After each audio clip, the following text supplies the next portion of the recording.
Hello, for better or worse, we have made it to episode 5 of the Behind the Edge podcast. I'm Brian, and we have the whole crew here today.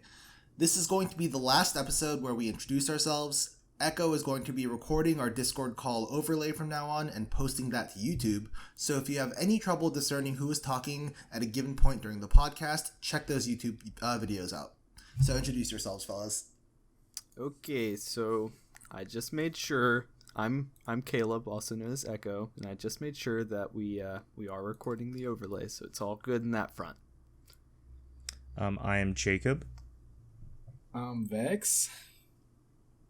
We do not sound the same at all. We have pretty distinct voices, I feel like. I don't know.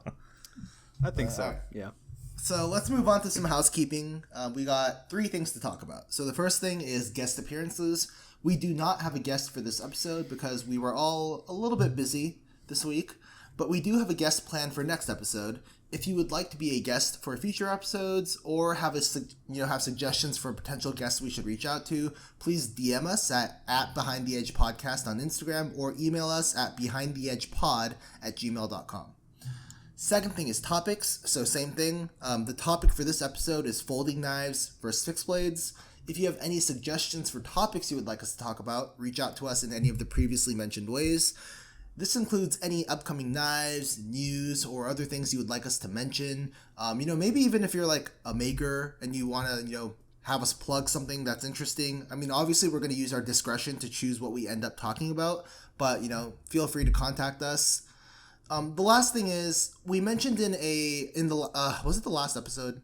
Yes, it was Okay, we mentioned in the last episode that we had emailed Millet asking about the TJ Schwartz design, the CRKT Thero. And this is their response. I'm just going to read it verbatim because it's fairly short. They said, "The Thero design is owned by TJ Schwartz from Schwartz Design. Millet has licensed the higher end version, while CRKT has right to use it for an import version." All right, so what do we think about that email? How should we interpret what that means? They're just saying... Yeah, they're just saying that it's all legal. I don't think there's really... I don't personally think there's any, bad blood about it, really. I just think, 2 different markets or whatever. It sounds like they worded it like you were confused or something. They just explained it. Yeah, they feel like they're talking down to Brian. It feels like they worded it like, why are you even asking this a little bit? Partially. The other way to interpret it is just like a very frank, this is how it is, and we're not going to complain about it because it's all, technically legal. We're not going to bother, complaining about what CRK is doing or something. You should have just emailed again, Brian, and said, "So no bad blood." You guys are chilled. You guys, get donuts together on Sundays. Is everything... No, email them back and be like, when's the real Overland coming? Yeah. All right, well, I mean, I have nothing... If they don't want to say anything about it, I have nothing else to say about it. There are definitely situations where this is not the case, where, there is actually some... Not going to say bad blood, but sort of unhappiness about, when people buy a design and then they see that maker sell basically the same design to someone else or another maker. That there has been, people talking about, not feeling too good about that in the past. But this does not appear to be at least... an example of that. Yeah, I think it's all the cards are in order. I think it's all fine.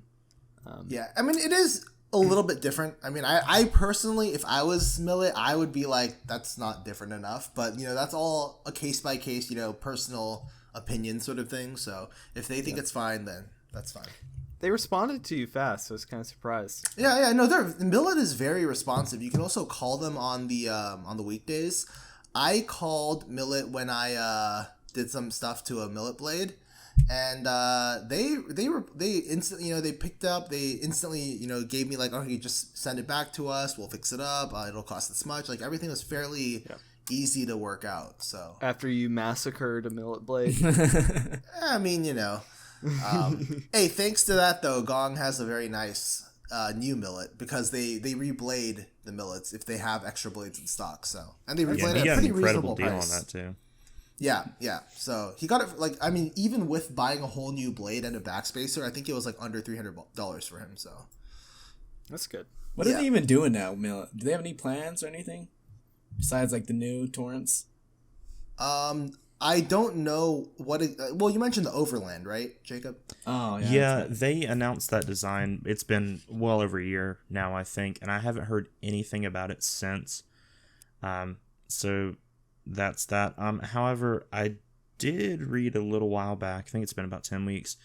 Serge Panchenko actually posted a picture of the Orbit. Somebody asked if they were making any more, and he said they plan to in the next 6 to 12 months. Those are made by Millet, so that could be something they have coming up, but I don't have any official news on that. Okay, all right. Orbit's cool enough. So that's that on Millet, right? So I guess we should move on to the small amount of upcoming knife news we have. So first we have the James Brand Carter new locking mechanism. So this is like Jacob hated this, but it's just the fact that you said it was a new locking mechanism. Yeah, well, that's the way. That's what they're calling it. They're calling it the slide lock. It's on this new. It's called the Carter. I guess the company's name is just James Brand. Yeah. I don't know. Yeah. But basically, it's this, pretty standard looking folding knife with a interesting looking green thumb disc on it. Hey, don't say standard. People are going to get mad. It's got a good sized like blade for like someone in college. It's a 2.75 inch VG10 blade. I feel like kind of cheaped out on the steel, but it's basically that's like their standard thing. VG10 James Brand, is that like what, $300?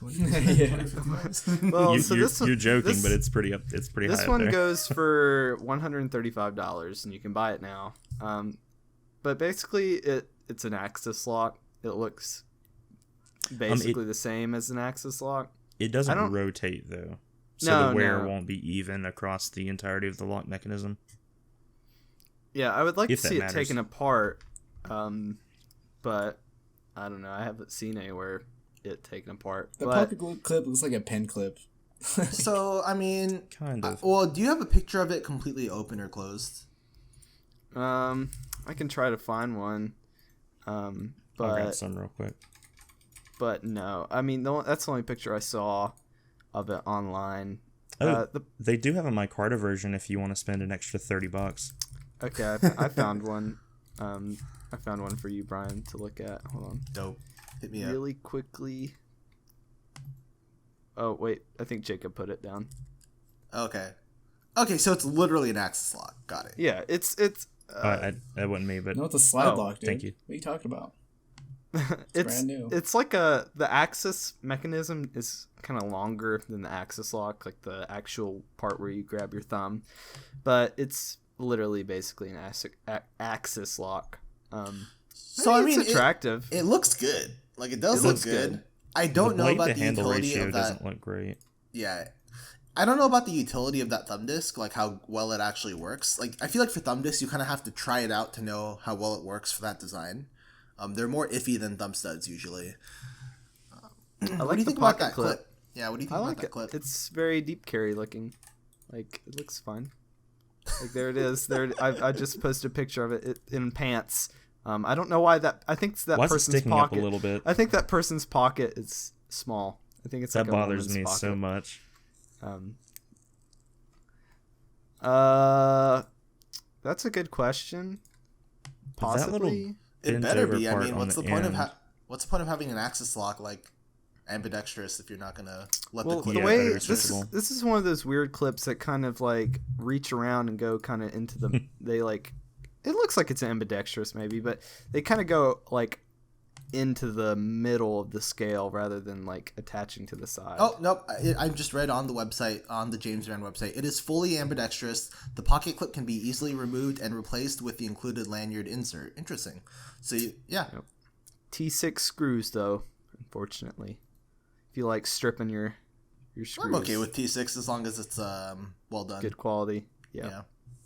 That little bend at the end of the pocket clip looks like it might catch when you go to pull it up. I like Say washers. what, Jacob? The bend at the, if you look towards the bottom of the pocket clip where the metal's like bent over, it looks like it sticks out a bit, and I'd be a tad worried about that catching on like the seam of your pants or something. But Other than that, it looks fine. Possibly, but it looks like a decent knife. I like that it comes in micarta. It's kind of cool.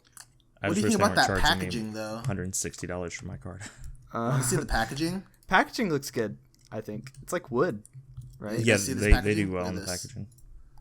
It's very cool. $130 knife with this packaging. Wow. It's almost That's like probably honestly about half what you're paying for. Yeah, it's not like an awful price for the knife. Like, it's not that good. But I guess it's not nearly as bad as the other knives. Those are just like... But for machine micarta, I think it's actually a good price.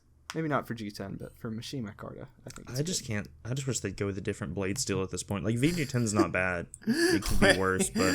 Okay, I gotta show you guys something. You gotta see how they advertise it. This is on their website, directly from their website. Okay.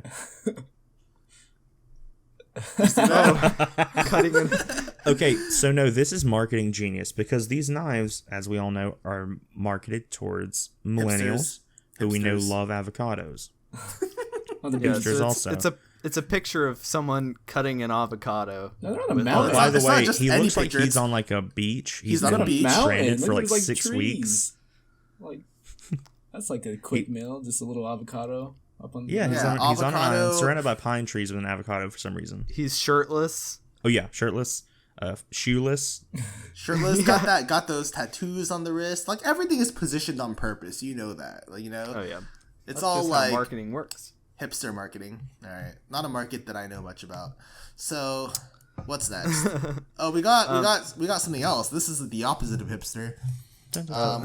This is boomer. No, no, that's not. Whoa. No. We're talking. No. The A Purpose one. Do you see that Instagram link? Oh, I didn't see the Instagram. Yeah, click that. Did you post that? Yeah.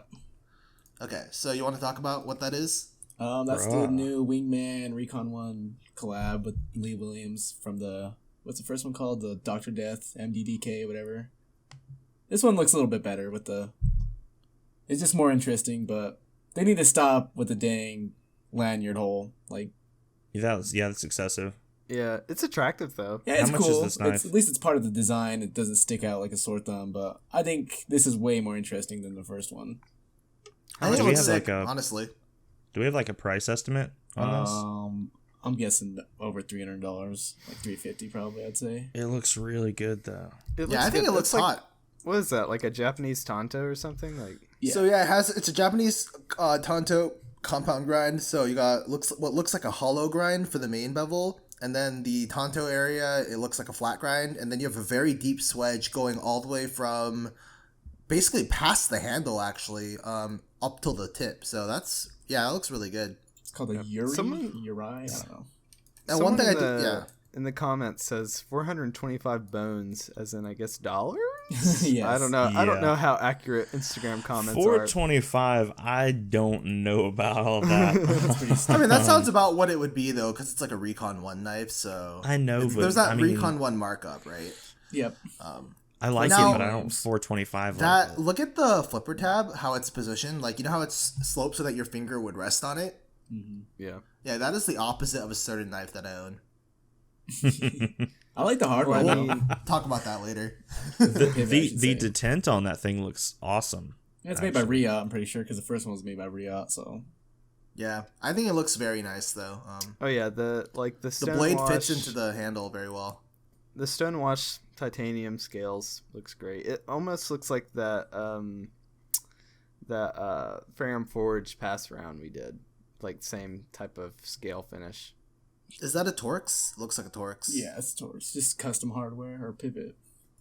Yeah, I think it looks pretty good. We all know how much custom screws cost. What steel is that? That's why it's 425. I have no idea. I'm guessing either probably M390 or 20 CV. No RWL, please. Please. Yeah, Who said that? Who would say that? It's just a nice knife. Yeah, that's a nice looking knife. Wait, is this for I think sale that's the already? only good thing that I've seen recently. Yeah, I agree with you. There's the community or the market's kind of dead for new items. The market's dead for old items too, man. Yeah, market's just dead. So I found the actual posting, like the listing of this on Recon 1. It is 425. Do you guys want a quick rundown of the specs? Yeah. Yep. Okay. A blade length 3.125. Overall length is 7.125. The actual cutting edge is 3 inches. It is in 390 steel. Acid stone washed handle, and it weighs about 3.3 ounces, so it's not that bad. Okay, so I was right about the handle being the same type of like acid stone wash as the Fortis that I tried. And the is that just like literally they put the titanium in acid and then stone washed it? Sort of looks like to me. Look at the pivot tool it comes with. That's awesome. Oh, holy crap! I just noticed that. That is pretty cool. It says it's sold out though. I don't know if Recon 1 is listing it like that and saying they're going to get them in, or if they're actually gone. I think they're in. They were in, but they just didn't market it really good. I wish you told me earlier, Vex. You kind of let me down there, bud.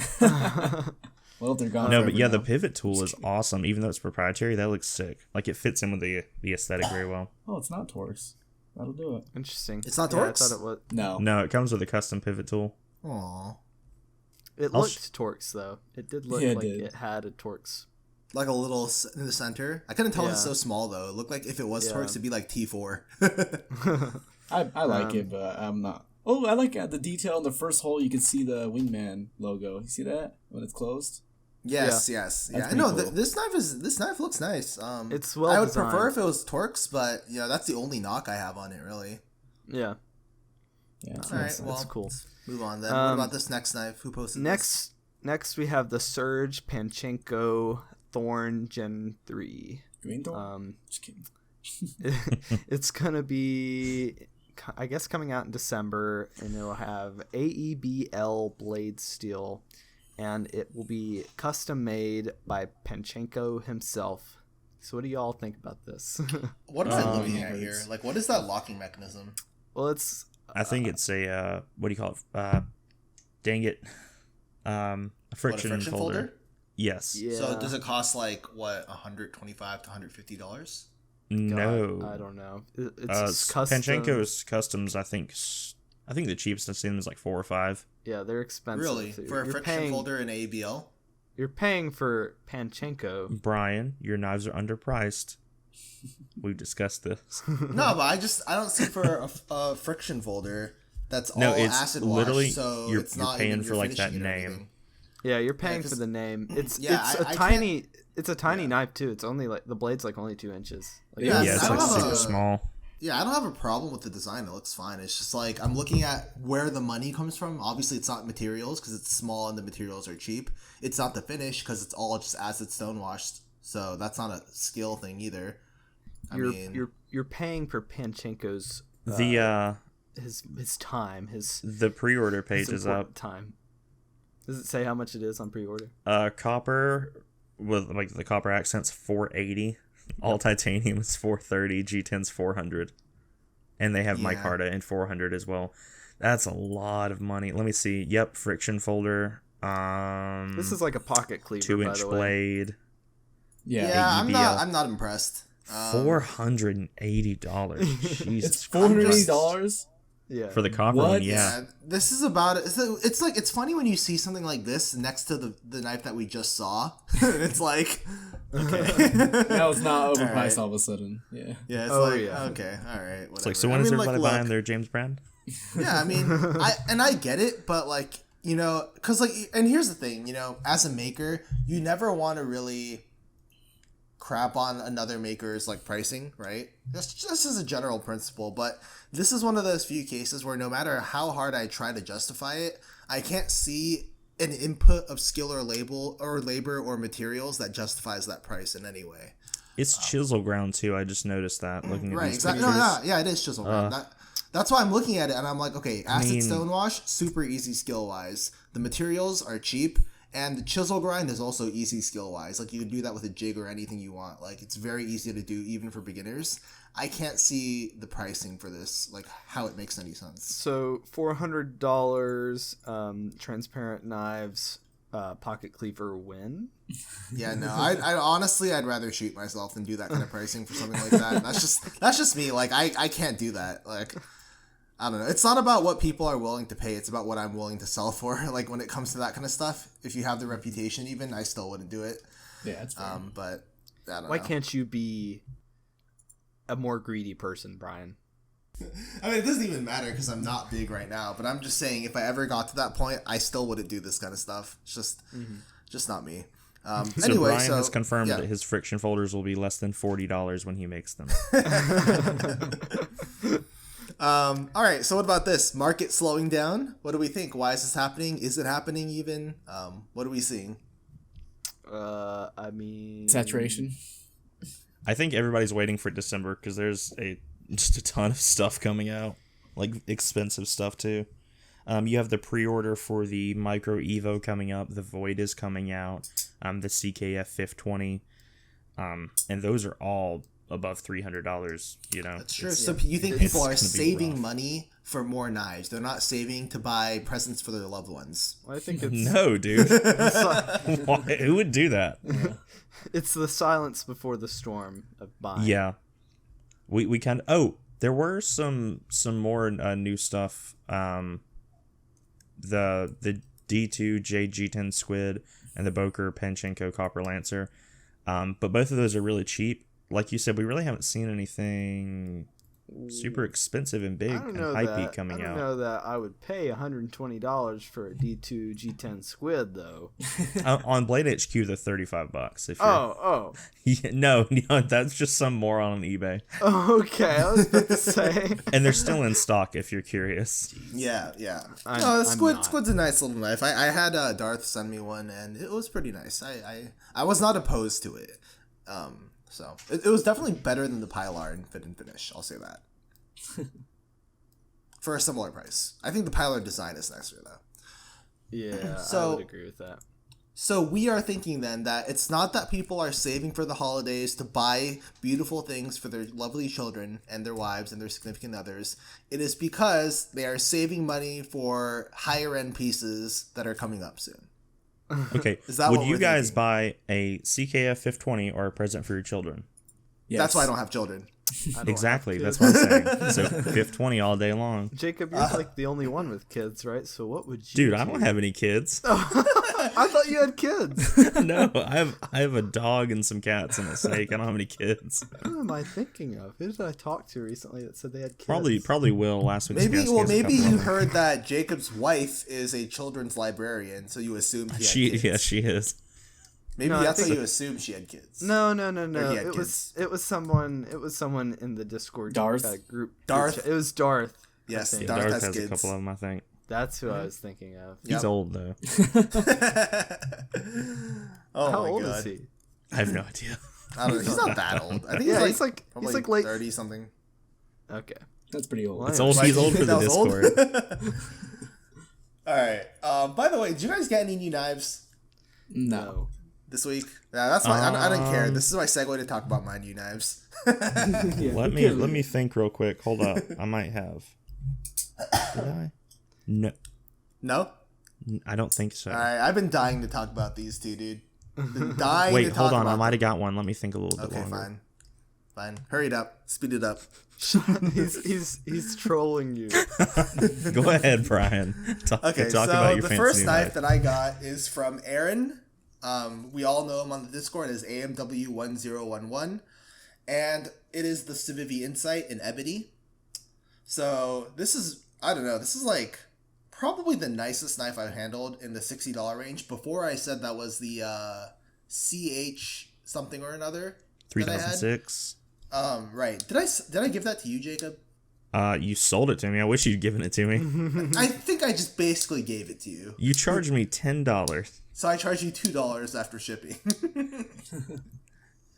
Anyway, so this knife is really nice. I did a little like review of it, quick like 1 minute review video on Instagram, and I actually stonewashed it today, Oh, really? which I knew I could do because I had already cut tested with it, and it outcut any other D2 I've ever owned at around 90 to 100 feet of cardboard per inch.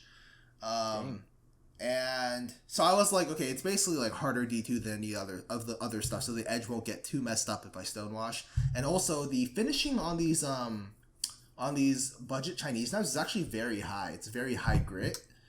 So usually what that means is that they're going so high that, they're probably burning it. But in this case, they didn't burn it. It was actually better than the rest. So that's why I was so impressed, is that not only was it a high enough grit that I could stonewash in about like 10 minutes and get rid of all the vertical scratches, but also the edge did perfectly fine. And it's, been doing well in cut tests, relatively speaking, right? Because D2 just isn't very good of a steel in general. But for D2, it did very well. So You just pissed off like half of our viewers. But for D2, it did pretty well. So I'm very happy with the Insight. The other knife is okay. So I know I mentioned in the last episode I'm not gonna buy anything, and usually I'm pretty good about keeping my word. It's like 4 days. He said the bug out is going to be my only knife for the rest of time. Don't bother asking me what knife I'm carrying. It's like, no. So usually, look, listen. It's not that I want to like break my word or lie about things. It's just that sometimes deals happen, they arise right unexpectedly, and you just kind of have to grab them. So I got this knife on the swap. It is a Hinder XM18 fatty Warney, 3.5 inches with the choil. This knife is Gen 6, by the way, so it's in 20 CV steel, not the usual S35VN. And this knife is so nice. I got it for $300. It has a custom micarta scale that came included. Oof. That's a good deal, honestly. Like, it's kind of hard. It's too good to pass up. Yeah, it's so good. So many people, right? I saw that first instantly because, I'm on the swap. Okay, listen, it's not that I'm on the swap because I'm intending to buy things and break my promises and stuff like that. I'm just on the swap because I need to keep up with the market, see what's going on, what are things selling for, just to update you guys. I've been there. Oh, he's doing it for us now. Thank you. And then you stumble upon a deal that you just can't pass up. Right, I've been exactly. there. It's okay. And so instead of passing that deal on to you guys, I bought it myself. I thought people just went on the swap just to comment overpriced on every post. Not every post. Oh yeah, just but mostly, any of them that they don't have money for. Yeah. But yeah, this was a steal, honestly. I'm so happy to have gotten it for the price that I got it at. I have seen a bunch of Hinders get posted this week, and all of them were either worse versions that were a little cheaper, or the same version more expensive, or worse versions that were more expensive. So very, very happy with this one. The action is incredible nowadays. Like, I know Hinder has a reputation for bad action, but this one is nearly as good as my Shiro Neon Light. I've heard his newest ones are all really good. Yeah, are you running it on bearings? Yeah, it's excellent. Has a controlled drop shot, which is my favorite type of action. I love the Warncliffe on it. It's really aggressive looking. It's the best blade shape he has. With that swedge, oof. Yeah. I need a sheep's foot. No, just kidding. Yes. I can't imagine a sheep's foot Hinder. Yeah. Get the Gen 6, that's though. because it's too amazing for you to comprehend. God. Yeah, get the Gen 6 for sure, though, if you're thinking about buying Hinder. I did want to kind of back her up to the Insight. That it's got a wooden handle, which is kind of crazy. It doesn't look wooden. Yeah. It feels wooden, though.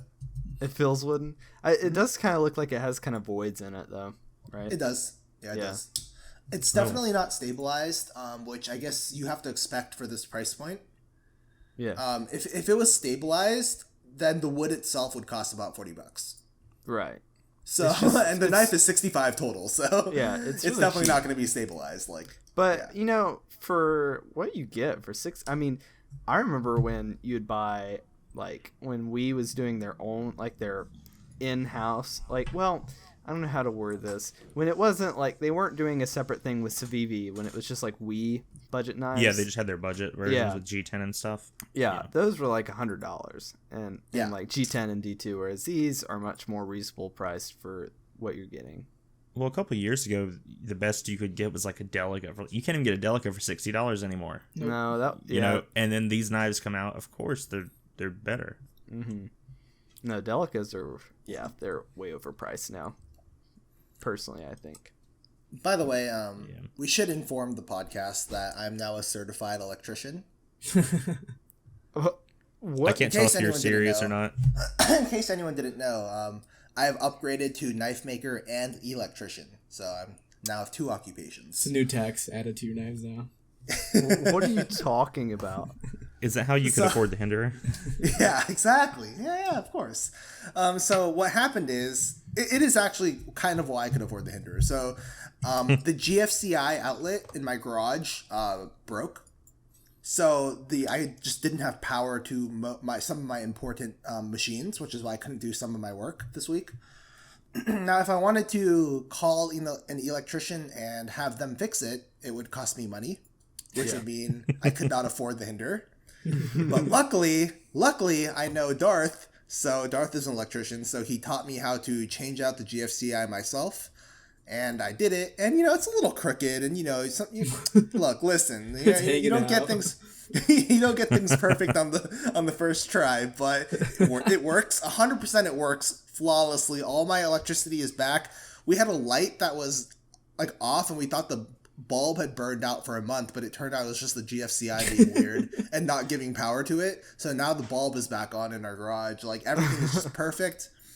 It's great. In addition, I did another electrician thing. My Apple, so I use a MacBook Air for the podcast. Yeah.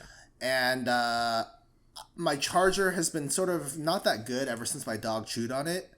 So I bought a new charger on Amazon, and I plugged it in today, and it charges. So that's the second electrician thing I did. That's not an electrician. I plugged it in and it works now. So you can now do anodization. Is that what you're telling us?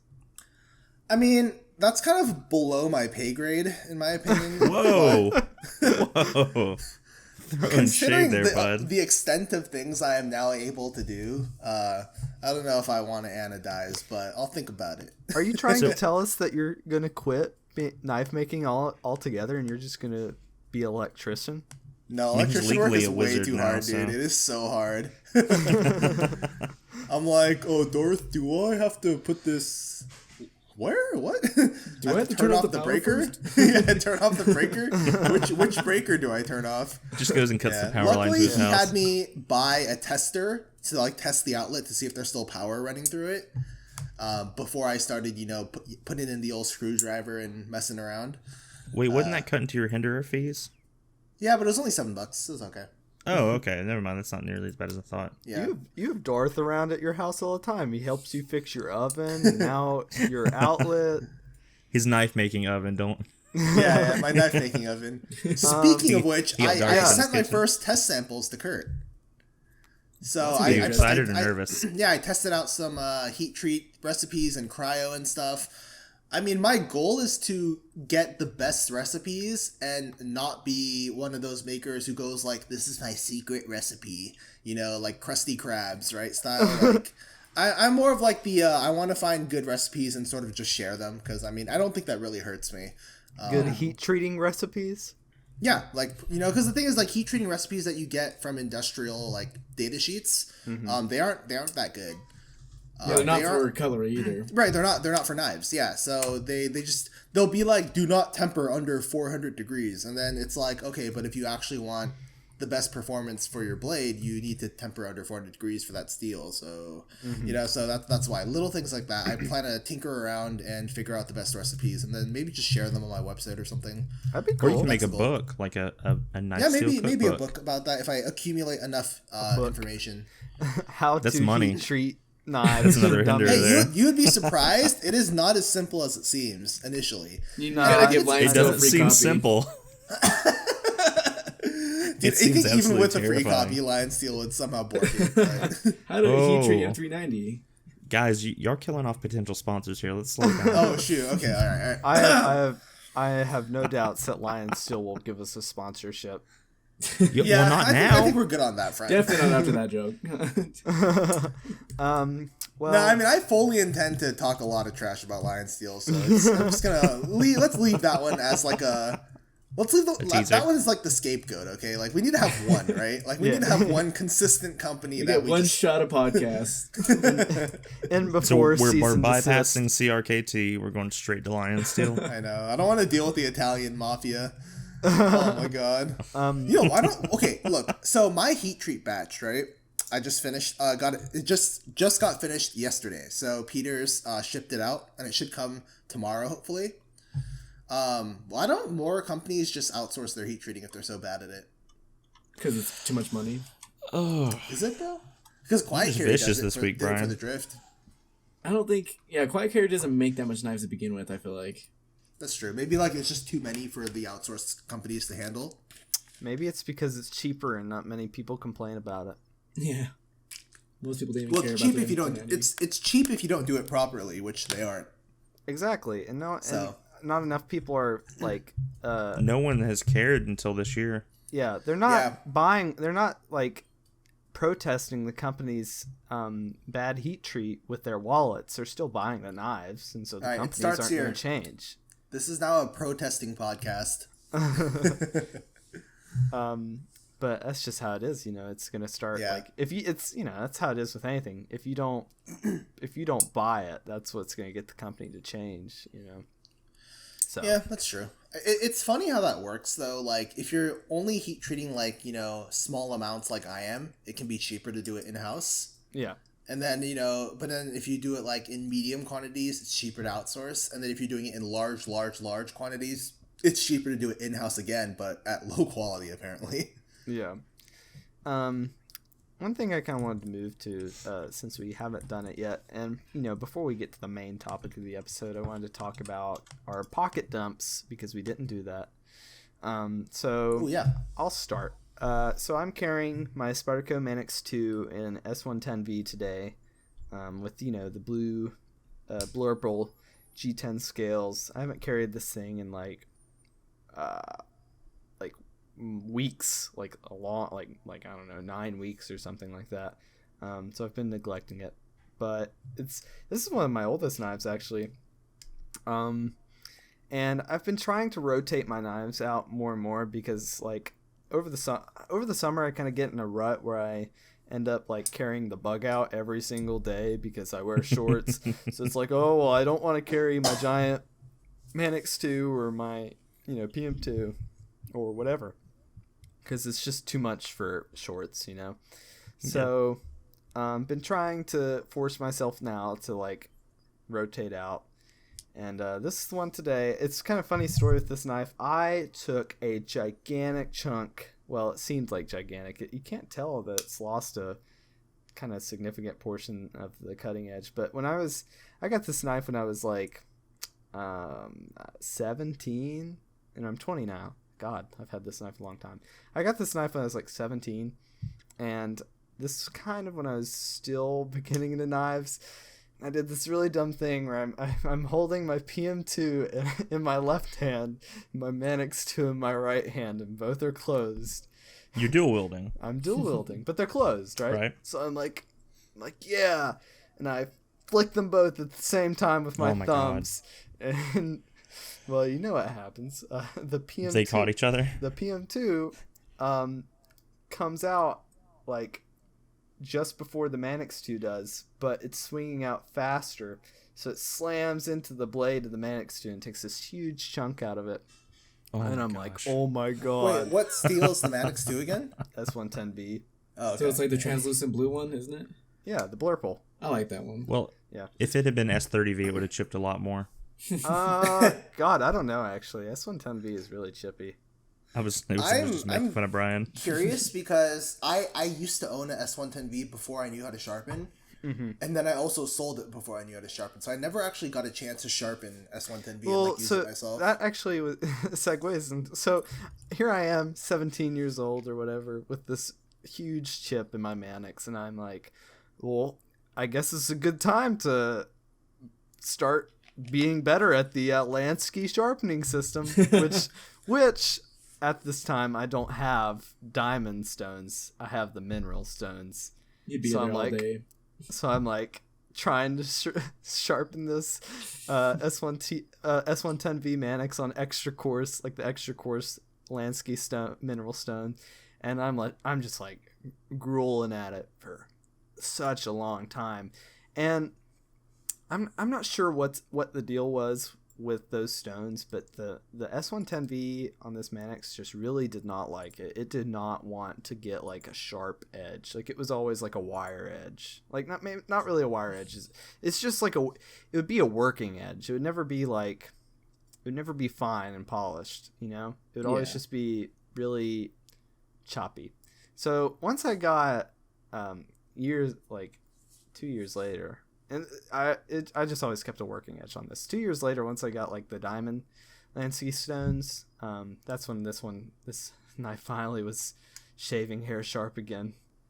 So that's the story of my dumb 17-year-old self and chipping the crap out of my Manix. That was a great story. As you kept it around, though, most people like dump their knives when they're not happy with it. Like things don't work out. Well, I loved it. I was sad I broke it. I'll have to send a picture of it later. The edge is perfect on it. Oh, I don't usually feel remorse, but you know. Oh yeah, we know you don't. We know. Executioners usually don't feel bad about the stuff they kill. Sociopath. Jacob, do you want to go next?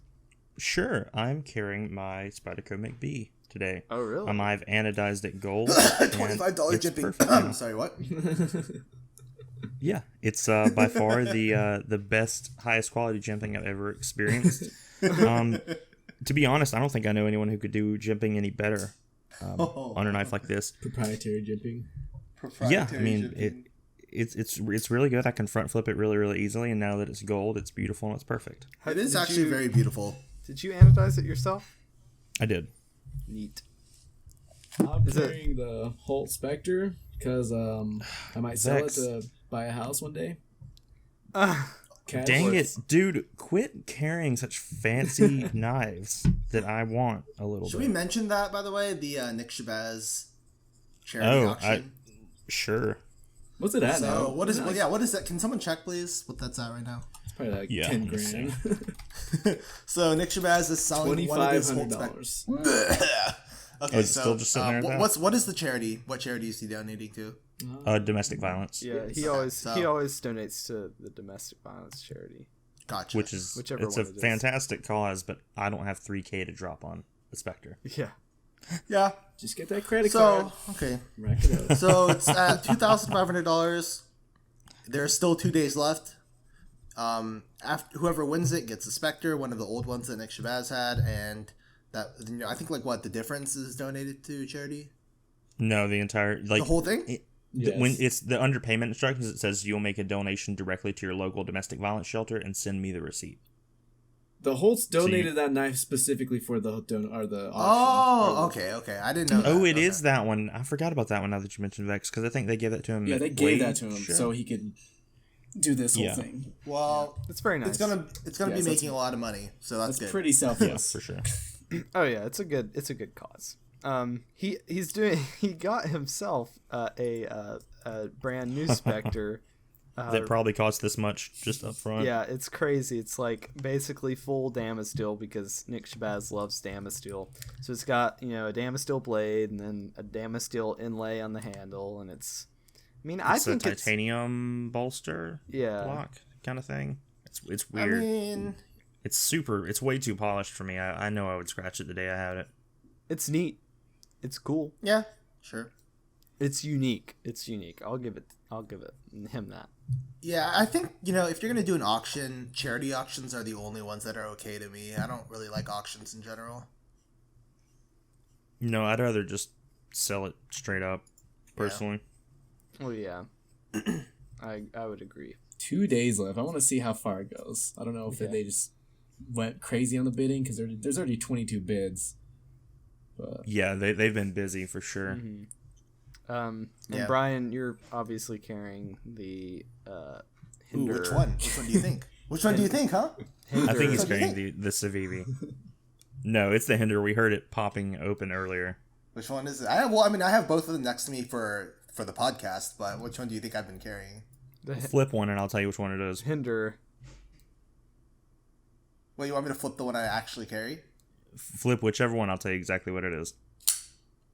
That's the Hinder. Ha! That's just a Civivi. No, it's not. Dang. He thinks he got the audio, damn. 50% chance. I was trying to hear the Hinder before I get it in hand. This is the Hinder. Oh. Why does it sound? There's no way. It Right? sounds. Are you just It messing sounds with me? soft, right? Yeah. It's high pitched. I know, it's so nice. That Civivi that you have hits a lot harder than the ones I have. Yep, the Civivi hits hard. This Hinder, like, even though the detent's so nice and the blade is so heavy, so soft.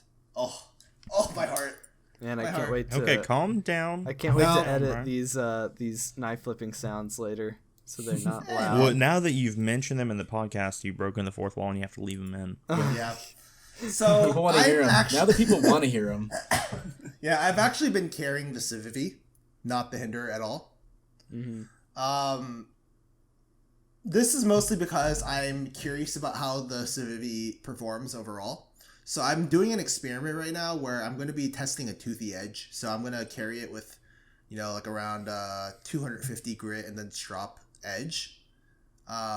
So far my results are that it's literally like the worst thing I've ever experienced in my life. But it does not cut like paper, it does not cut cardboard, like it's just awful. But I'm gonna keep going at it, see if I eventually come across something that where the toothy edge does better than the polished edge. Cut meat with it. Cut meat with it. I want to see. So I've been thinking about that, and so I was actually considering what's it called? I was actually considering like cooking at some point during the next week, like Yeah. I've never cooked before though, so that's the only problem is I don't know how to Wait, cook. what?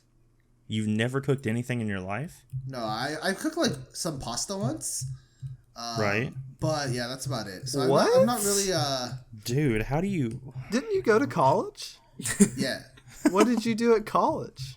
Well, I mean, at college we had a food budget, so you just go to the cafeteria But you, and you have a certain budget that you can spend.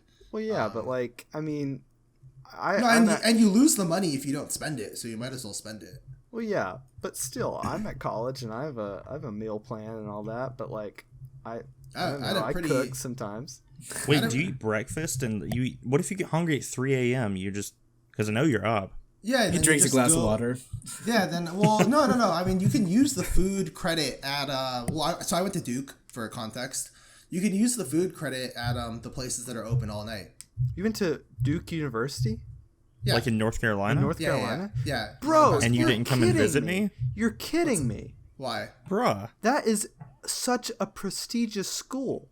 That's in my home state. I just Okay, maybe you're a little biased there. But yeah, it's a really good school. It's a really good school, and now you're wasting your degree making knives. Come on, No, Brian. no. So this is the story of the knife making. I got almost a full scholarship to go to Duke, right? I'm going there, and then I get sad because I have mental illness. So then I leave for a while, and then I come back, and I leave, and I come back, and then now I'm on medical leave, so I could come back whenever I want, but I don't intend to because I'm making knives instead. So come but back, yeah, Brian. that's how it is. We'll meet up. Yeah, there's nothing I want to study. So Vex, I'm you just have to gonna come make over knives. too. Metallurgy. Do metallurgy. Metallurgy. So yeah, then I can become like the Farenford You brothers. should do knife law. Knife law. Knife law. Yeah. So I can defend, people from Microtech. You'd be constantly busy. Wow, that's actually really interesting. I didn't know that, Brian. I didn't know Yeah. we inhabited the same state What? Yes. for a period of time. Oh, okay. It's very interesting. Yeah. So I mean, Duke was really nice, and the people are nice, but it just there's some problems for me living in a place like that. Like one, living in an apartment alone with my dog is really rough because my dog has separation anxiety. Yeah. So whenever I go to class, I come back and he'd rip up the carpet and like tear up the door, and then that means that you lose money because you have to pay for that for the apartment. Yeah, that was my problem too. Yeah, Same. my Almost the dog made it exact same kinda situation. difficult. And then I also got unlucky because I lived in the basement floor and there was like a water leak, and they had a lot of issues with like I don't know why they could never just fix it properly, but they kept patching it and not fixing it. So I had to deal with water leaks like the entire time I was there.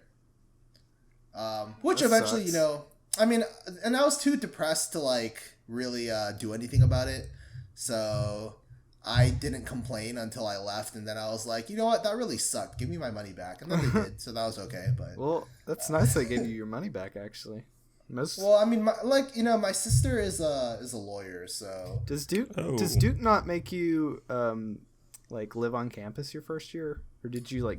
So for your so I went up to I went up to sophomore year. Oh, okay. And they require you to be on campus until junior year. Oh, wow. But I said no. I'm sad. I wanna be in an apartment, and so they let me go. Because here's the thing, like, who really cares if you're on campus or not, right? Like, they don't want to make a big deal out of it, so they're like, you know what? If you need to be off campus so you're closer to your psychiatrist, which I had at the time, then fine. They're not. It was easier for me. Yeah, they're not going to argue with you that. if you've got like doctor's notes and all that crap. Right, exactly. Right. I was like, look, it is so hard for me to go. It was really hard to go from the campus to where the psychiatrist, their office was, because it was like, I don't have a car, obviously. So if I ride my bike, it's like uphill, like 30 minutes. Yeah. So I was like, no. Yeah, because I can't imagine you drove from California to North Carolina.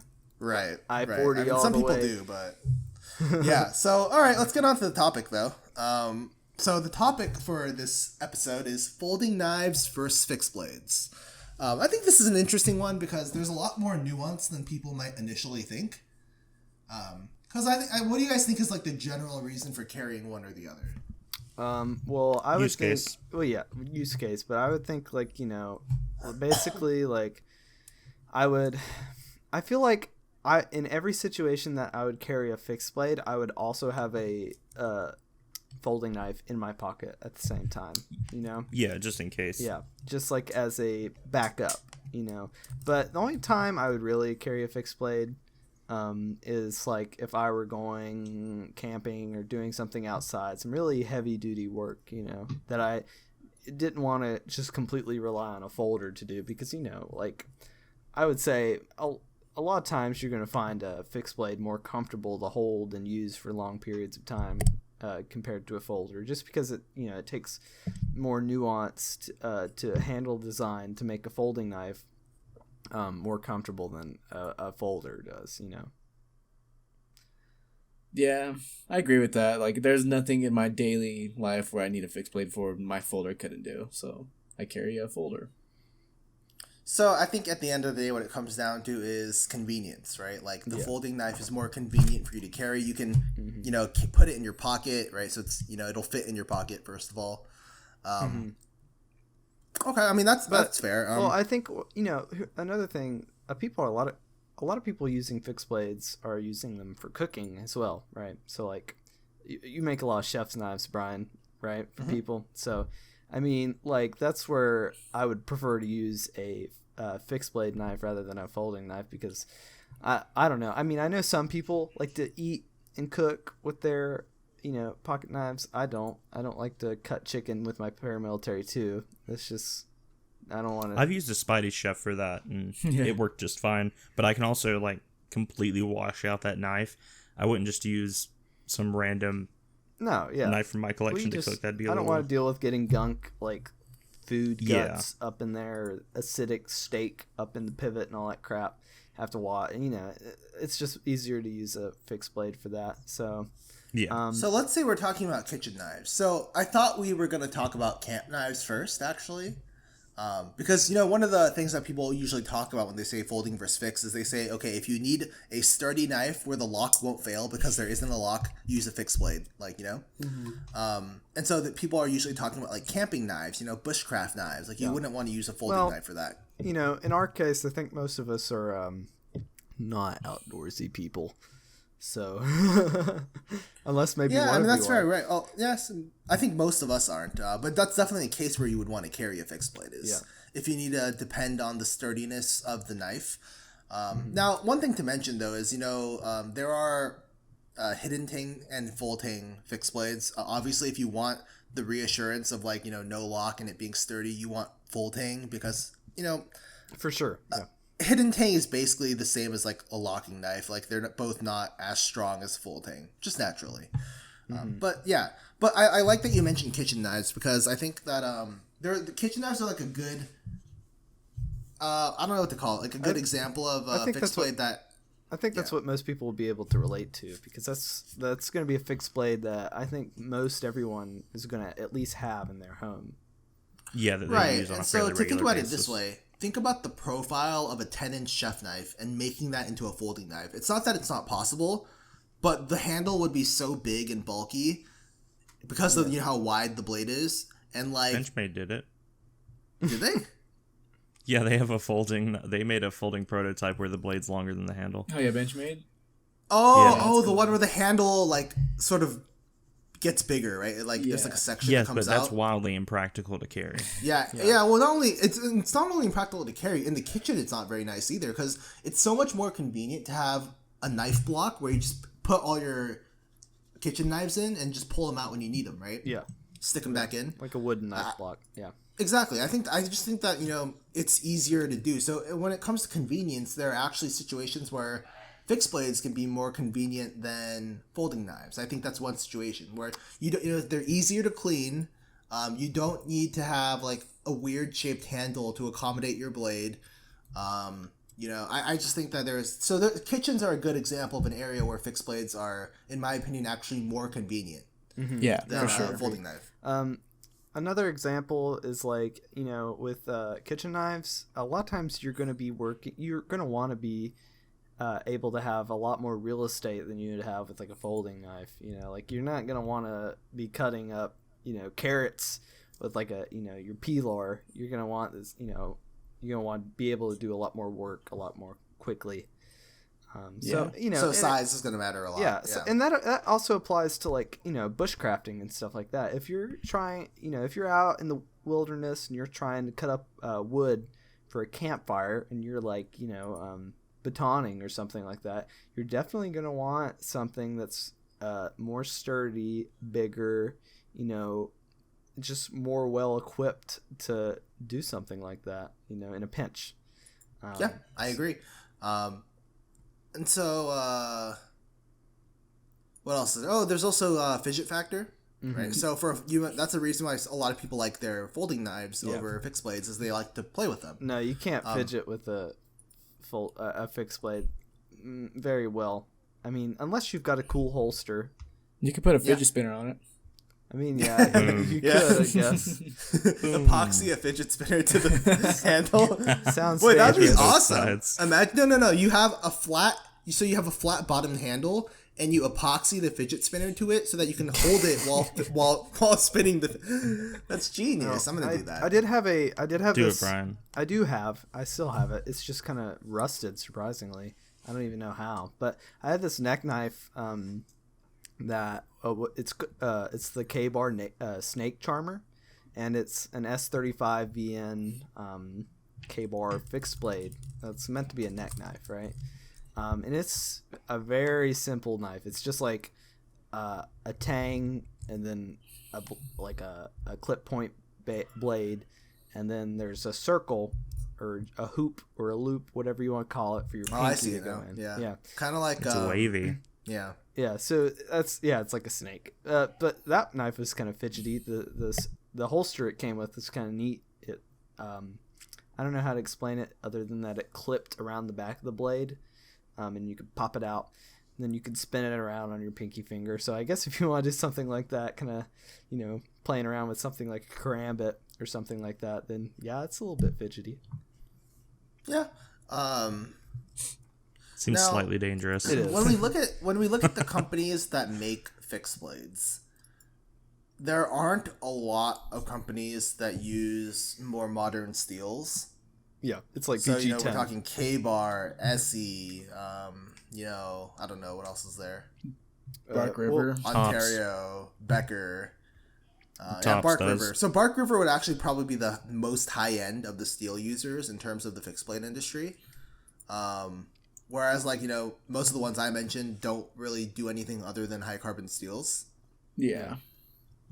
So if you do want to try out really nice steels, you usually have to go for folders. Like you're not really seeing that many Vanex or Spyderco.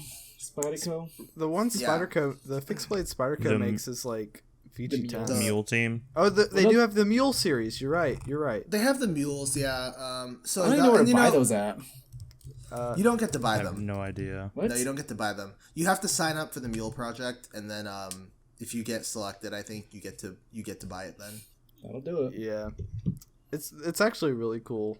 Like and you only get like the knife, and it's like just tang and blade. There's no scales or sheath. No, or these anything. and so the Spyderco Mule teams don't really count to me because they're not really production, and they're sort of hard to get. So they're not really. They seem very like focused on kind of advertising different blade steels to people. Yeah, they're not really for sale themselves as much. Yeah. Yeah, but they are cool. Very affordable though. Oh yeah, definitely. Yeah. I think that's just the way they meant it to be anyway. Just to try it out, try out that steel. It's very simple design. It's really cool when they pop up on the swap, like people running for them, because they are unique. Like some of the latest ones were Micro Melt, A11, LC200N, Maximet. So you get to try out some interesting stuff. Yeah, but you are right for the most part. Most fixed blade knives, they just don't really end up being fancy steel. Like you don't see a lot of like crazy steels on those. Like I can't even think of any real M390 fixed blades off the top of my head. Not as many, at least, as there would be folders. So right now there are some. So the excuse that people give is that my parents came back. The excuse that people give is that high carbon steels are tougher. So if you want to have a tough knife, then you got to go high carbon, and then that's why they use that for like bigger knives, bushcraft, camping, etc. And they also say that for kitchen knives you should use high carbon because it takes a keener edge. So and I think that people have sort of muddied this concept in their heads where it's like they're giving high carbon all of the best qualities. When it's like, when those are different high carbon steels, like high carbon steels are just as varied within themselves as a category as stainless steels, right? Yeah. So, the high carbon steels that are tough are not the high carbon steels that take keen edges necessarily. Some of them are, but those are also very expensive and aren't the ones that are being used. So if you're talking about like M4, yeah, it's very tough and it takes a very keen edge. Is that the steel that most of these fixed blades are using? No, it's not. They're using like 1095, right? Yeah. So 1095, is it tough? Yeah. Does it take a keen edge? Not really. So I think people need to be a little more discerning with like which high carbon steels are being used in these fixed blades, because they're not bad, but you do need to make sure you're getting the right ones. So why do you think that like in the chef knife market, and I know that's like a whole can of worms, why do you think that VG10 is like the big dog steel in the chef knife market? Because I never thought VG10 to be the best steel in any case, really. Probably ease of sharpening and the keen edge it can take. Yeah, plus and it's fairly stainless, there's a whole bunch right? of VG10. Yeah. So here's the thing. So VG10 is a Japanese steel, right? And people associate Japanese steel with very good cutlery. They associate Japan with good kitchen knives, right? So that's part of it. Actually, is that people think, oh, it's Japanese knives, very good, cut long, cut sharp, cut long, cut sharp. So I mean that's honestly a very big factor. Motto. If VG10 was made somewhere else, I don't think it would be as popular as it currently is in the chef knife market. So I think that's a big deal. The other thing is that VG10 has the advantage of taking a very sharp edge, but it doesn't keep it very long. But here's the thing: a lot of people, when they're quote unquote testing a kitchen knife, all they do is try to do fine edge testing. So they don't do like a cardboard cut test or anything like that. They'll do like a fine edge test where they'll put half pieces of a grape on a table and try to slice it off or something. You know what I mean? Have you ever seen the? No, I know what you mean. Slice it as thin as you can. Yeah. Exactly. So right, without moving the grape. Yeah. So tests like that. VG10, it's possible to do that, but it's not going to keep that edge very long. So basically, it'll take a fine edge, but that fine edge isn't very useful because it doesn't last that long. Yeah, like the moment that you cut into a chicken bone, it's gone. Yeah. Yeah. And so, but when you're looking at how people advertise these steels, they're mixing them together. So it'll be like, this is VG10, excellent Japanese Nippon steel. I'm just kidding, not Nippon, but good steel, right? Yeah. And then they'll show a video of them doing a fine edge cutting task, and then people buy into that image of, oh, this is a really good Japanese knife. So I think that's why VG10 is so popular. It's also very cheap, so people think that they're getting excellent quality for a very low price. Well, the chef knife market is kind of weird, right?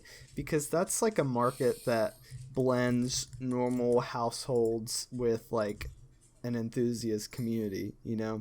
Right. Like, so they get some sort of enthusiast light, you know? Yeah. I think the biggest determining factor, in my opinion, is the fact that the chef knives, the high quality ones, the geometries on them are so ridiculous. You could put any still on the knives and it will cut. Just because the geometry is so ridiculous. So you could put freaking 2 CR or whatever you want. Or what's it called? 8 CR? 3 There's CR 2 or CR. something. Yeah, there's 2 CR too. You can put that on the 2 chef CR. knife. It'll still cut, but of course the edge, the apex is going to dull right away. But the fact that the geometry is so good, it doesn't matter what you put on it, really. See, so that's why I guess my point was so why use VG10 over any other steel? I just think it's plentiful and cheap. Yeah, Plentiful, cheap, and Japanese. You know how much profit I bet they make off some of those knives with how high they price them, and they're still just VG10. Probably like 200%. Yeah, like they make a huge profit, and they could kick them out like crazy. I'm sure those they pump them out. So many people are buying them. The margins are huge. Like that's why Kai is so big, in my opinion. Like those chef knives that they pump out in VG10, like those sell like hotcakes, and they're selling so many of them relative to like pocket knives. KAI. Like, that's where the money is. Yeah. Like the people that own Kershaw. Kershaw, ZT, and Shun is their kitchen knife division. They sell a lot of knives. But they are good quality knives, but like we said, the base materials or the raw materials are so cheap, they're making a killing. Yeah. I mean, that's why I've been thinking at some point, when I get a CNC, like I might just do some very cheap, obviously because they're not really handmade anymore, but very cheap kitchen knives in slightly better steels so that people actually get knives that are decent, Mm-hmm. I'd buy them.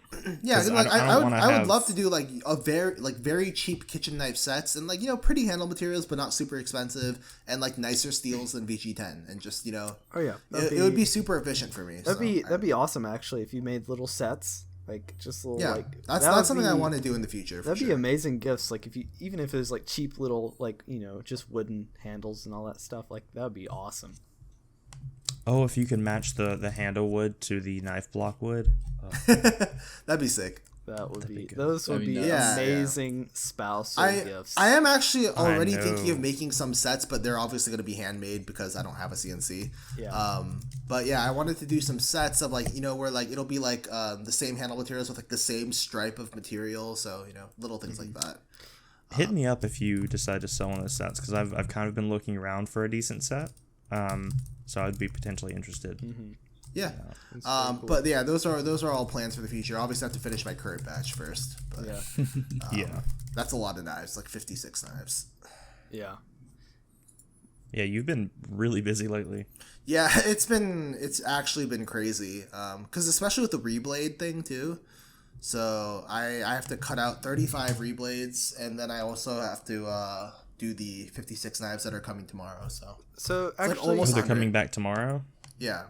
They're coming tomorrow. You should. I got the UPS notification. So explain like what's going on with this reblade thing. Like what are you doing with this? Is this something you're trying to do? Like, are you trying to start reblading or like what's the deal? Not necessarily. It's just like I just want to kind of try it, and if it goes well, then I'll keep doing it for sure. But basically, Will, who was our guest on the last podcast episode, he designed a reblade for me. Like a new shape for the Benchmade 940. The reason for that is I made a test reblade just to see if I could do it of a 940 reblade that was designed by someone else. And he asked me, hey, I don't want you to really sell my design, which is fine because he designed it. That's perfectly okay. But I was like, okay, well, I need a new design. So I asked Will to make me a new blade shape. And so he made this new blade shape for me, and I was like, oh, this is awesome. So I showed it to people. I did a full flat version and a saber grind version, and people really liked it. It was by far the most popular thing I've ever posted on Instagram. It's gorgeous. Will knocked it out of the park, and you he did a really good design. So it's a Spidey hole 940 reblade with a swedge. It's almost a spear point, but a little bit lower, and it's I liked it so much that I was like, okay, at first I was going to make 20, but I like it so much and so many people wanted to buy it that I was like, I'll make 35. So I'm making 35, and then I was like, I kind of put this out there as like, I don't even know if anyone wants this, but if any YouTubers want to buy it, I'm going to reserve 5 for YouTubers to review.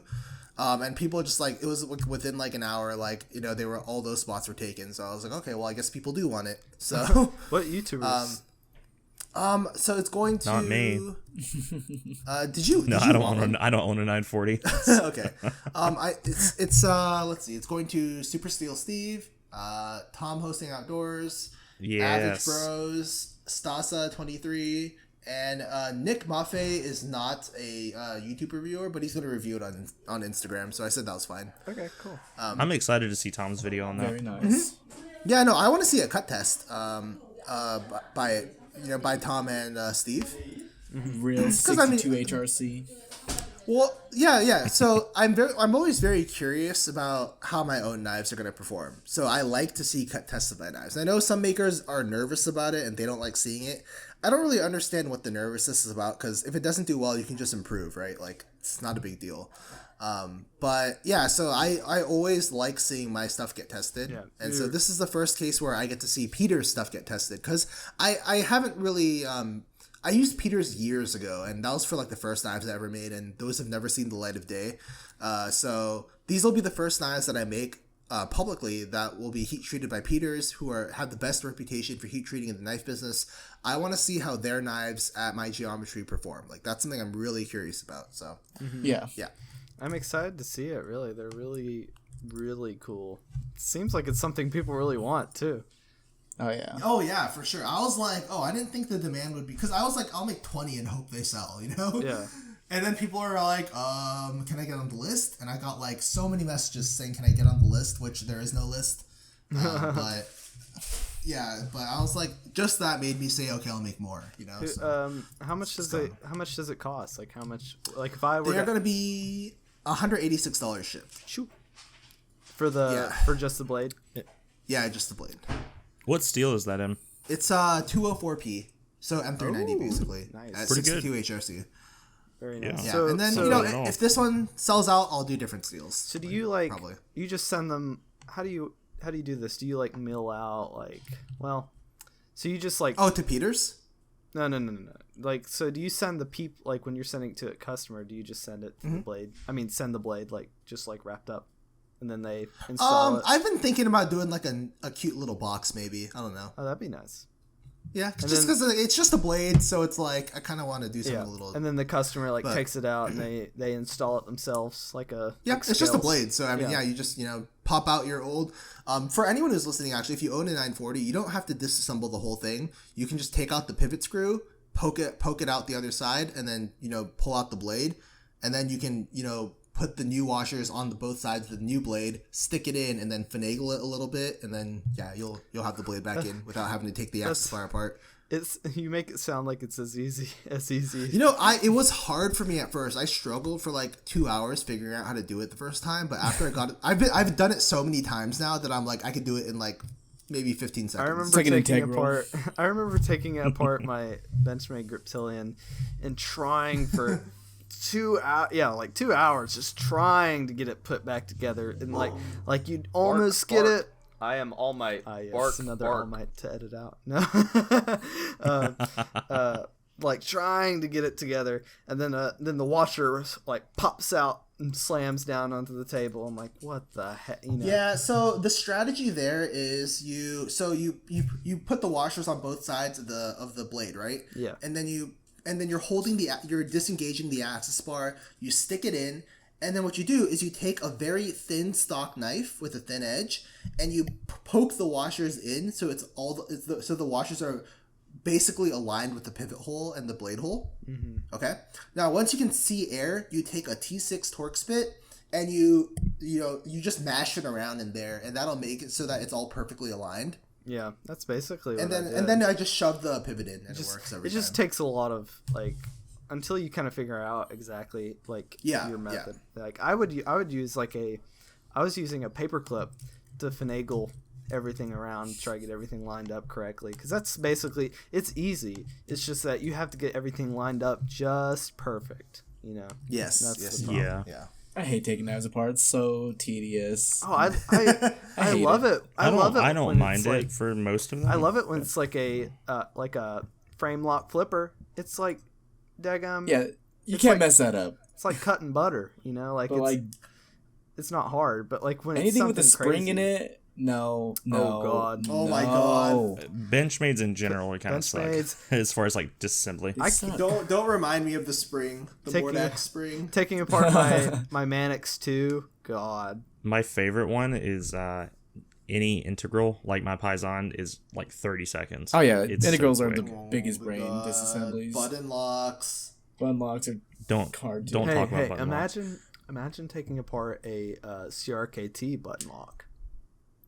Yeah, see, button locks are the ultimate fidget tool, but the truth is they are such a hassle to take apart. Like, it's unreal. Yeah, because trying the spring, man, trying to get that button spring to stay there and not fly out of place, Yeah, I've My lost worst one was the a spring that way. It was awful. the Benchmade Megumi, because it's kind of it's a knack lock, so it's kind of like the Spyderco smock lock.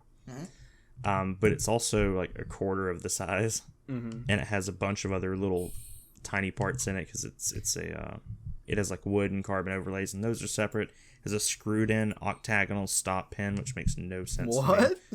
To me. Yeah, it's horrible. That's crazy. Also, the button itself, unlike the smock, actually unscrews from the lock. You have to do that to disassemble it. It's like 20 parts, and That's it was crazy. a nightmare. The smock lock is also another thing, because this like second detent ball, like Frogger from our Discord, he lost the detent ball. I almost did that myself. I took mine out, but I almost lost the detent ball and the spring. Gosh, you would have it just wouldn't have worked. The problem is when you pull the knife apart, it instantly shoots It that detent ball up. explodes. Why? Is Yes, it just held in by essentially. freaking like gum or something? No, the detent ball sits on top of a spring that's under tension. It's Oh, effectively pressurized. that's nuts. yeah, Yep. and it just flies. Yep. Pow. It's like probably opening not- up a yeah. can of soda. I mean, if you think about it, that's Basically. it has to be. Carbonated That's smog. that's sort of just a feature of the design, because in order for the button to be pressed up, it has to constantly be under pressure. Yeah, so. it's got to have spring tension. So I mean, I don't know. It's like pick your poison. Yes. Also, I should mention, by the way, I've been doing poons for free. What? So, if anyone doesn't know what that means, I've been doing harpoons. Oh. Reshaping of the blade into harpoon for free. Dang, for free. That's crazy. Yeah, no, just for the cost of shipping. But I will probably not be able to do that for much longer because, I have so much, all the stuff I just mentioned that I have to do. So, I'll have to ask. I might get you to poon some I'll have to stuff. ask my yeah, girlfriend. so if she anyone who wants poon, make sure you contact me immediately. I'll have to ask my girlfriend if she wants her 0450 harpooned. Oh, geez. Yeah, so any stuff like that, like in the next week or so, it has to be, because after next week, I'm pretty much just working every day until night. That's really cool though. That's really nice of you to offer that for free plus shipping. That's fun to do, and it's so easy to do. I mean, yeah, all they have to do is pay $8 shipping, and I'll do it, send it back. That's really cool.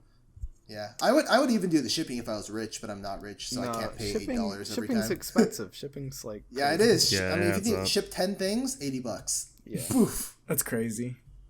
So I use first class in a padded envelope. It's like $3. That's true, but no one wants to get their stuff in that. I don't have a problem with it generally. Just put Yeah. a box in it.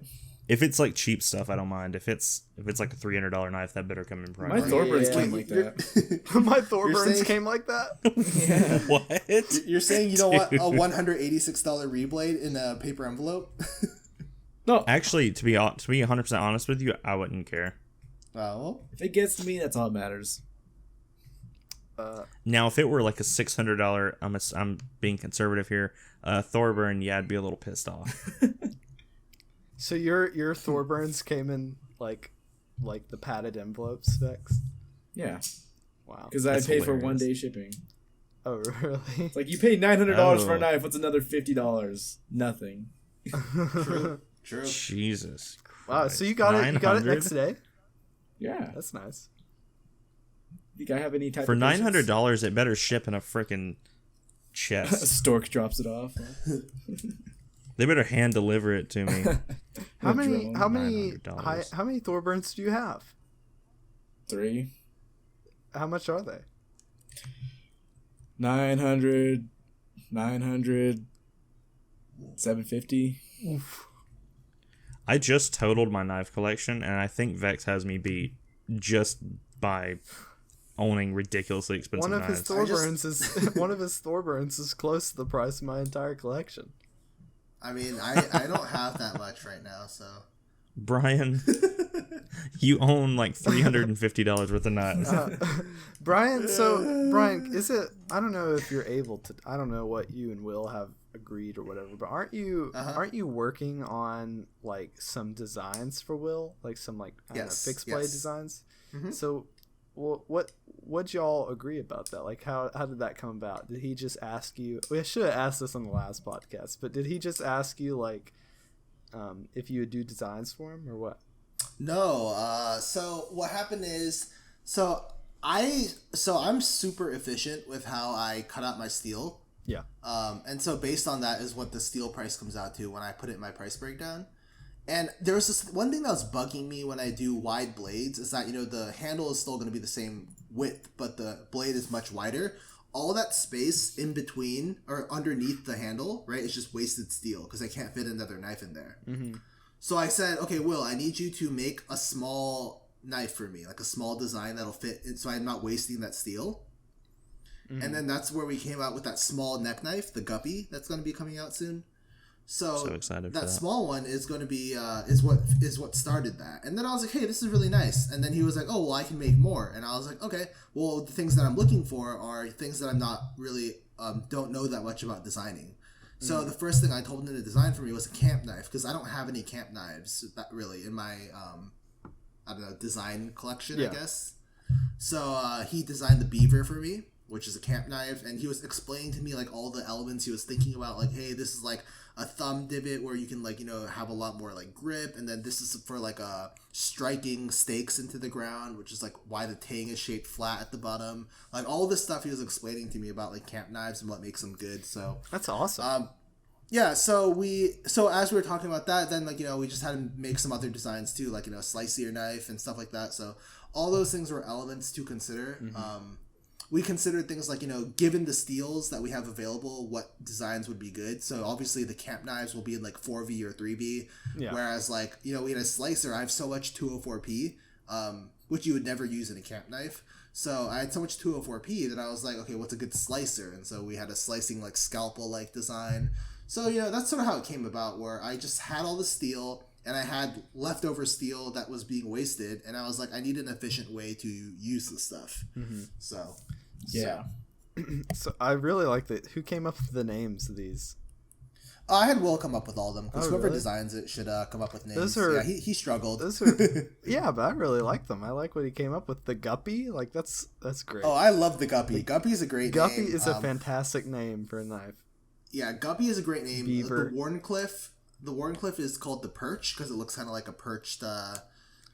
Yeah, I don't know. I kind of like that one too. It makes so much sense for Will to name these designs like this because of his canoeing or kayaking background. This is fantastic. Does he actually? Oh, okay. That's a cute little. I know name. his logo is like a canoe. I didn't know if he actually canoed. Yeah, he said. Yeah, I didn't know that. I actually didn't know that. No, okay. So a little backstory. I feel bad because he was on the last podcast. We don't even know nothing about Just him. keep talking about We should have him. invited him on this podcast.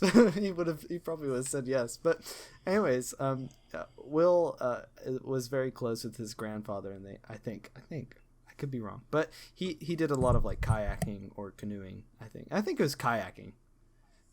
But yeah, that's like a big part of his history and his like. That's why the Beaver. Yeah. So he didn't say that's like why that's why it's like so fish themed. It seems like I think. Yeah, that makes complete sense now. He literally gave me zero justification for these names at the time. So you're just like, he likes aquatic creatures. He likes aquatic creatures. No. Yeah, I was like, okay. I mean, if you like water stuff, no. fine. So I mean, I don't know. the way, yeah. So Water the way he kind of, so he originally, I still have one of somewhere. I still have one of his old business cards of Parsons Blade Works, which was like, just like a oh, you're right. It was a boat. no, that's what it is now. But before it was just a blade. This is a blade that he made. Like he just made like a little graphic design of the blade and then put Parsons Blade Works on it. But then me and Will and Shaman are talking in Shaman Shill, for those who don't know. He's another moderator on our Discord. We were talking, and Shaman Shill he used to be he has experience in graphic design. So he basically asked, well, somehow there came about that Will was talking about how his logo wasn't that good and blah, blah, blah. And Shaman basically said, hey, I'll make one for you. And so that's who made his logo now, his boat logo, which is very nice, very fitting, I think. So, yeah. Because he wanted a logo that he could also like maybe eventually put on something you could put the boat onto a knife blade. It'd look good, kind of like your dog logo, like the boat would also fit. Yeah, we thought about putting it like on one side of the blade, his logo. Yeah. But I don't know yet if he wants to do it because it does cost a lot of money. Yeah, it does cost, but very cool. That's going to be good for him and you both, especially for him since he's like a new designer. Yes, he needs exposure and more posts on Instagram. Yeah, he doesn't. Everyone go check out Will's Instagram page. Go follow him. Parsons Blade Works. Yes. He's at Parsons Blade Works. Go follow him. Go check out his posts. We are telling him to post more because he has cool stuff to post, but he's just not posting it. So he's not posting it. He's a good guy. Really good guy. Good friend. If you think about all the knives that he gets and doesn't do like NKD posts and stuff, he's missing out. It's so much missed opportunity. Yeah. Damn it, Will. He's gonna listen to this podcast and be like, they're bullying on the podcast. Bullying me. He's like, I'm not even there and they're still bullying me. Yeah, me and Jacob pick on Will a lot. Just all the time. He's a good sport. No, yeah. He has to be. I never pick on anyone. I disagree with everything he says. You pick on knives. But yeah, so that's really cool. I'm glad we talked about that because I had no idea kind of like anything really other than the fact that you were making knives like designed by Will. I didn't know anything other than that. Mm-hmm. So it's really cool. Those are going to be super cool. Like I have a lot of plans for this next batch to make them extra special. Like everything is like finished higher. Everything is going to be like more expensive handle materials. Like I have that collection of handle materials. Yeah. That I showed in my YouTube video. It's like it's all gonna be like pretty, and that sounds expensive, but they're not gonna be that much more expensive. Does he get like royalties, or did you pay? He does, yeah. Okay. So here's the problem with Will. He's too he makes good designs, but he's too shy about them. That's why you never see him share any of them. He's also scared. Well, yeah, so he was like, oh, well, it didn't take me that long to design this, so you can just have it for free. And I was like, you just gave me 5 designs that I'm using to make money, and you don't want any compensation. So obviously, like I offered to, I am actually paying him. Yeah. Well, I was wondering, I didn't know if you did money. like a flat fee or if like, or if you did royalties. It's whatever I want because he doesn't ask me for anything. So I actually pay him more for the fixed blades because those are things that I needed at the time. Yeah. So that I actually give him a lot. I give him 10%, which is actually hefty when you think about how much my knives cost in general. Right. Yeah, that's a good amount. So because that's like about like $22 per knife about. That's pretty good. And then for the reblades, that one I think I gave him like a flat amount of like $8. Mm-hmm. So I think that's like 5%. So 5% for the reblades, and because that's just the blade. This is my logic in my head. I'm like, you only designed the blade, so I'll give you 5, and then for the whole thing, a blade and a handle, it's 10. That's my logic. I didn't actually think about it that hard. Yeah, but also he didn't tell you this. He could have led the. Well, he just said you can have it for free. So I was like, he doesn't like getting paid at all. Yeah, well, I've had him too do stuff for me, and he's like, like, no, you don't need to pay me. I'm like, yeah, I do. Yeah, no, I'm still kind of like that, but I was more like that before until I had like Aaron and other people convince me like you should get paid for your work. Mm-hmm. So a lot of stuff I did for free. Like I did some regrinds for free and stuff too. Yeah, where's back in the day, so. podcast editing paycheck? You did that by choice? I'll give you a bag of Skittles. I'll take a bag of Skittles. Give me your address. I want some Skittles too. Though. I want Skittles. I just I have finished some cookies too. I finally finished Jake's candy that he sent me, so I'm out of candy. Oh yeah. I forgot I had sent you that. Jake didn't just forget that he sent you candy. He also forgot to send me candy, which felt kind of bad. Dang. I didn't forget. I'm shipping stuff out tomorrow. Well, we can start. It's gonna come in an envelope. It's not gonna come in a priority. I'm not paying $8 to ship candy. Well, do you guys want to kind of like wrap this podcast up in a nice little bow? Yes, this It's is a nice bow. Sure. I hate doing this podcast. What's a nice bow we can wrap it up in? Well, I think a good thing to say is like Stas. We have coming on. Is he coming on next podcast? I was supposed to be a surprise. Oh shit. It's okay. Edit I will that out. edit. So I'm gonna Cut that out, I'm gonna dude. edit it out into a bleep. Okay, I promise. I swear. Okay, all right. So That's we do gonna have, be so good. Yes, we yes, have tease a him. very cool guest coming onto the podcast in our next episode. So definitely tune in for that one. He's almost as prevalent as I am. Almost. Now we are Almost. the only hint we will give you about him is that he is a YouTuber. So that's basically no hint at all, except that you know that he is, in the community. Oh yeah, he has and way more participating. subscribers than I do too. But yeah, so, I like his videos though. Yeah, no, his videos are great. I've been binging them lately. In the workshop, so definitely you want to be tuned in for that one. We have a special topic that is relevant to. I think that makes sense, right? If we're gonna have a YouTuber come on, we should have a topic related to what he talks about, right? Mm-hmm. So What's the topic?